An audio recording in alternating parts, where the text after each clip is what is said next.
Yes, here in the United States of America, it seems as if though we are living in the best country on the face of the earth.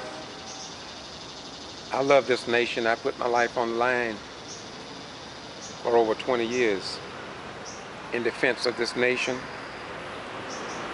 to save it, to preserve it, to protect it from all enemies, both foreign and domestic.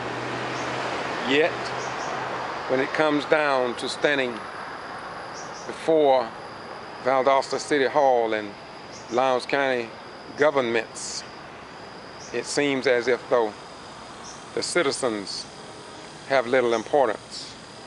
Even the people that we put in office, they seem to disrespect the citizens.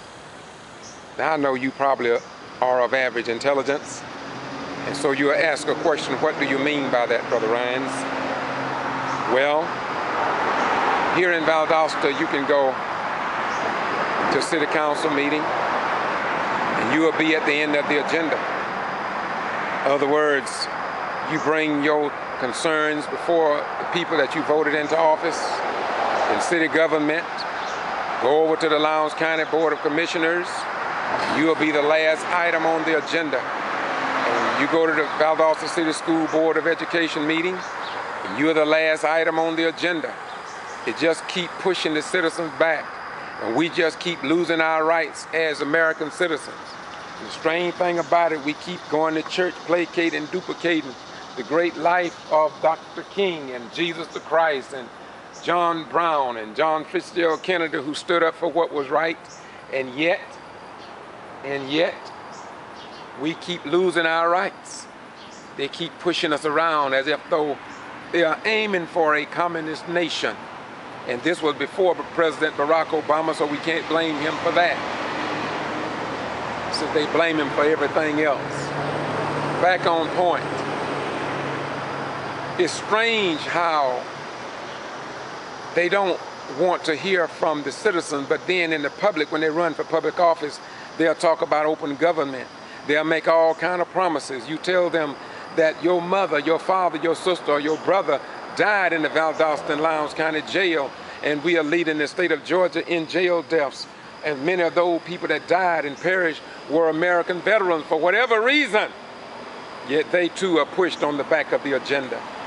Yeah, nobody seems to care. Judge Hugh Lawson ruled in June of 1997 about the conditions in the Valdosta and Lowndes County Jail, but nobody followed up on that court order to ensure that the 105 violations were ever corrected. And then District Attorney David Miller and Assistant Attorney Brad Shealy, nor our present governor nor the previous governor seems to be concerned about the loss of human life in our community.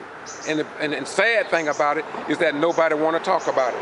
We keep going to church, we holler hallelujah, but we who go to church can't find it in our hearts, minds, and souls to try to investigate and find out why Valdosta and Lowndes County are leading the state of Georgia in jail deaths from 1994 to 2009.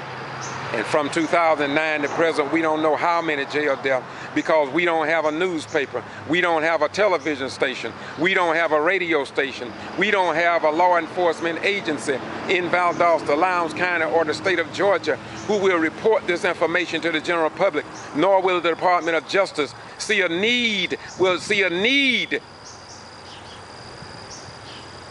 us to be informed. It seems like they're getting us ready for a communist nation wherein our rights are a thing of the past.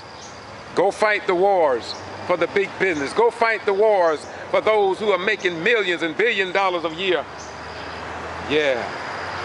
Then return home to a state where you don't have any rights, or where you work in a state which have an at-will to work law, where you can be fined for good cause, bad cause, or for no cause at all, and there ain't a dang thing you can do about it. Yeah. Then they blame the people who are among us, say they don't want nothing out of life. They won't do nothing out of life. They don't want nothing in life. They just want to go and fill the jails and prisons. That's the lie they tell you. That's the lie they tell you. They tell us you got to work hard. Ain't nobody work harder than a slave. Nobody works harder than a slave. My granddaddy worked from can't see morning to can't see night. My grandmama worked up until she died. She never retired. So what you mean by hard work? It's not about hard work, it's about right working. It's about self-respect. It's about self-respect. Yeah. And when we fail to stand up for what is right, we are not respecting our children. We are just going along to get along.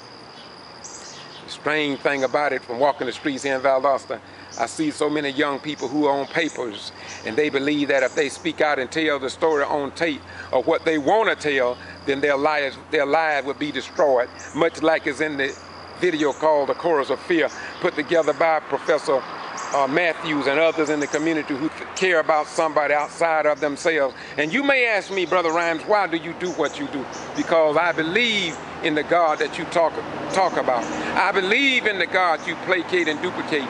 I believe in the God who cares about human beings and this planet. He don't want to see the radiation traveling down the Savannah River because we don't care. Look how long they allowed us to smoke cigarettes and get all that poison nicotine in our bodies and then give us lung cancer before they revealed that they already knew that cigarettes was killing people. They already knew. We had better wake up. We had better wake up, and we had better get away from this black and white issue. It's not about black and white, it's about green. It's about green. It's about green, greed, and mean. Yeah, that's it.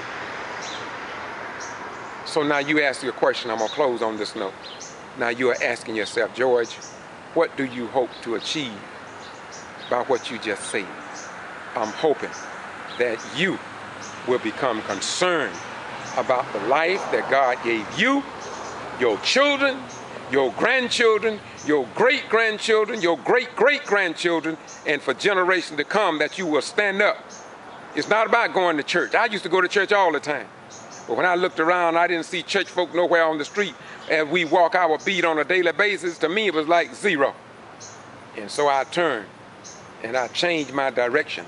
In fact, from what I see today, if the people that I see going to church every Sunday, packing these big mega churches, if they make it into heaven while they ignore our sons and daughters dying unemployed and they can't say nothing with police brutality, and they are so silent, if God allows these preachers, these imams, and these rabbis, and all of these people to go to heaven, then I'm sad to say it.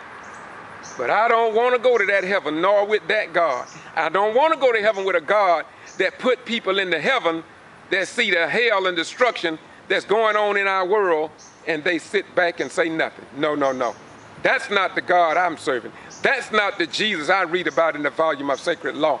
If I can sit back and if I see Rush Limbaugh go to heaven with all the hatred and Glenn Beck and all the venom that they talk about on radio, and down another human being when Jesus said, speak ill of no man, if I see them in heaven without a change, I sure as hell don't want to be there with them. Until next time, bye-bye, we're gone. Be informed and stop listening to the lies. And when you listen to the lies, know they are what they are. Lies. Bye-bye, we're gone.